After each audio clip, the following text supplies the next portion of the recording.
सातारा लोकसभा मतदारसंघातील तिसऱ्या टप्प्यातील मतदान उद्या या दिनांक 7 होत आहे।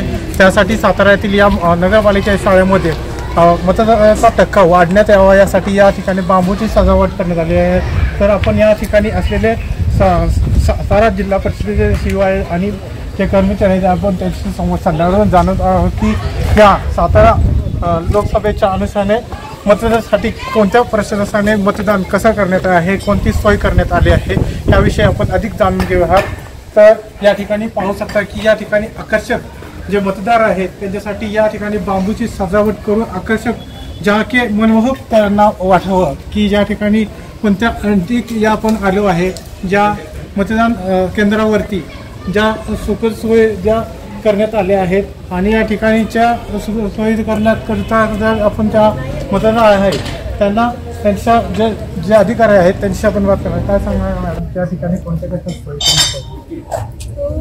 प्रत्येक पोलिंग स्टेशनमध्ये येणारे लोकांसाठी बेसिक फॅसिलिटीजच्या सोयी केलेल्या आहे, जशा की पाणीच्या, ड्रिंकिंग पाणीच्या, पिण्याच्या पाणीच्या, शौचालयाच्या, बसण्याच्या आणि सावलीच्या प्रत्येक पोलिंग स्टेशनमध्ये हे आहे। आणि प्रत्येक पोलिंग स्टेशनमध्ये एक मेडिकल टीम पण राहणार आहे।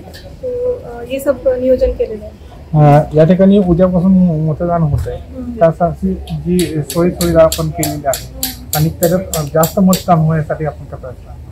आता शेवटीच्या 3-4 दिवसमध्ये जास्तीत जास्त मतदान होण्यासाठी प्रत्येक मतलब आपलं असं नियोजन आहे की प्रत्येक गृहभेटी, कुटुंबाच्या गृहभेटीचं एक नियोजन केलेलं आहे। तो 4 मे पासून जिल्हा प्रशासन मार्फत पूर्ण सातारा जिल्ह्यामध्ये एक गृहभेट कार्यक्रम आपण राबवणार आहोत।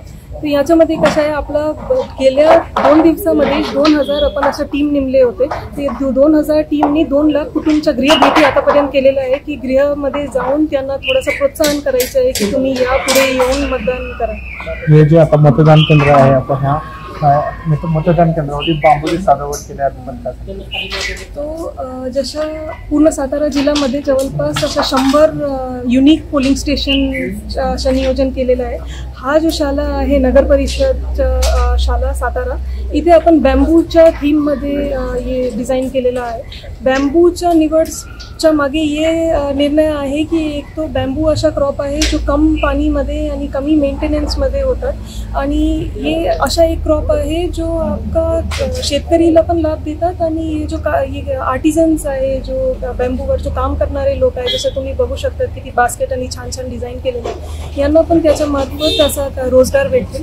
तो यासाठी आपण बॅम्बूचं नियोजन केलेलं आहे। तसेच आपण इतर तालुक्यामध्ये, साताराच्या इतर तालुक्यामध्ये मिलेटचं पण आपण असंच नियोजन केलेलं आहे, ज्याच्यामध्ये ज्वार, बाजरा, रागी आणि महाबलेश्वरमध्ये स्ट्रॉबेरी असं हे सब पिकाच्या पण प्रोत्साहनासाठी असं नियोजन केलं आहे। की मतदानाचा टक्का वाढण्यासाठी आपण हे सर्व केलेलं आहे। जे अपंग आहेत, हँडिकॅप आहे, त्यांच्यासाठी कोणती सोय आहे?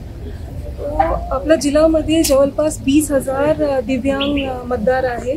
त्याच्यासाठी आपण एक तो प्रत्येक तालुक्यामध्ये 2 असं दिव्यांग सक्षम पोलिंग स्टेशन, जो स्पेशल त्याच्या फोकसवर असं सक्षम पोलिंग स्टेशनचं नियोजन आहे। आणि प्रत्येक दिव्यांग मतदारसाठी आपण असं तुम्ही बघू शकता प्रत्येक पोलिंग स्टेशनमध्ये असं रॅम्पचं पण नियोजन आहे। आणि या व्यतिरिक्त असं जवळपास 3600 आपण व्हॉलंटियर्स पण नेमलेलं आहे, जो व्हॉलंटियर्स फक्त दिव्यांग वोटर्सला असं संपर्क करून त्यांना कशा मदत करू शकतात, त्यांना कसं मतदान केंद्रामध्ये येऊन त्यांना मतलब प्रोत्साहन करू शकतात याच्यासाठी ठेवलेलं आहे। आणि एक खास बाब एक अशा आहे की दिव्यांग मतदारसाठी आपण असं पिक अँड ड्रॉप फॅसिलिटी त्याच्या घरी त्यांना घेऊन आणि मतदार केंद्रामध्ये आणण्याची त्याच्या पण सोयी केलेल्या आहे जिल्हा प्रशासनामार्फत। नक्कीच की या ठिकाणी ज्या सातारा येथील जी नगरपालिका शाळा आहे त्यांच्या वतीने सातारा लोकसभेच्या वतीने होणाऱ्या तिसऱ्या टप्प्यातील मतदानासाठी ज्या वर्गणीचा मतदानाचा टक्का वाढण्यात यावा यासाठी मोठ्या प्रमाणात प्रशासनाची मोठी सोय करण्यात आलेली आहे। अजित सोनवणे, टाइम्स प्रवक्ता, साताऱ्याहून।